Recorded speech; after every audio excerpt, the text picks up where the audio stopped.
of one of my former colleagues on Capitol Hill, the former chairman of the House Homeland Security Committee and congressman from New York, Peter King. Peter, thanks very much for your time.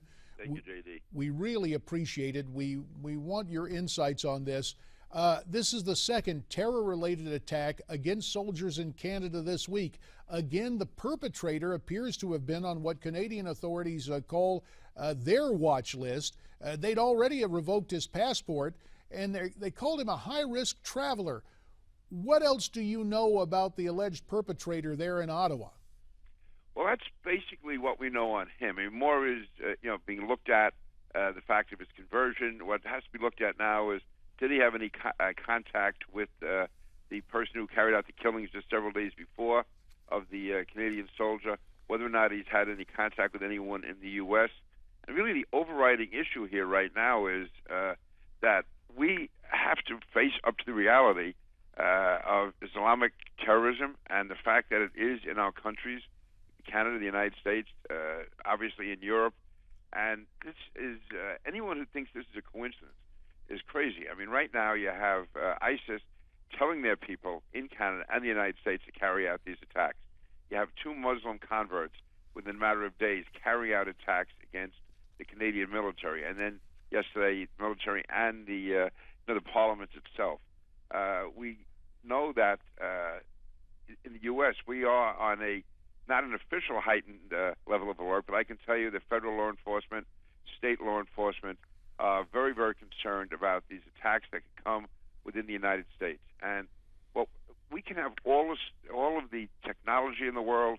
The fact is, we have to find out what's happening on the ground in these Muslim communities, and we can only do that through increased surveillance. What the NYPD used to do until those morons, the New York Times editorial board and the Associated Press and the Civil Liberties Union went after them. The fact is, we have to find out what people are thinking. We have to find out who the radicals are. We have to find out what's going on in the mosques, which often are incubators of this type of terrorism. And with ISIS making a concerted effort to bring about these domestic attacks, we have to go all out with surveillance. We have to monitor what's happening in those communities, and we have to be quick to call it terrorism. When I say quick, don't jump the gun. But when you see a person who is a Muslim convert, when you see him carrying out an attack 2 or 3 days after another similar type attack, after ISIS has called upon individual Muslims to carry out these attacks, then we have to realize that this is a real issue, and not just something that we can hide under this cover of political correctness. Peter, thus far, has the administration or the Department of Homeland Security offered you any briefings on what transpired in Ottawa?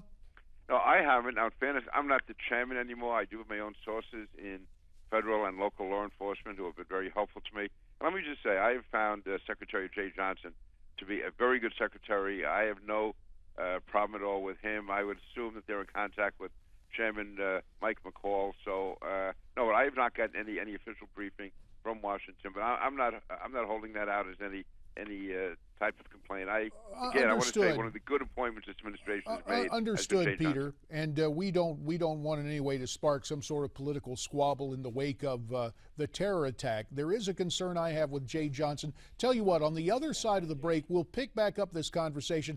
Please stay with us as we continue to talk with Congressman Peter King. And there is an important footnote we need to offer. At times with video production, there are images that are mixed that could give you the wrong idea. This footage here, these pictures are of Nathan Cirillo. He was the Canadian reservist who had the honor of guarding the National War Memorial yesterday. He is the Canadian soldier who lost his life at that war memorial courtesy of a recent convert to Islam who was gunned down by the Canadian Sergeant at Arms. There are a lot more questions. We're going to get to some of them with Peter King. In the meantime, for you to consider, I'd like your input.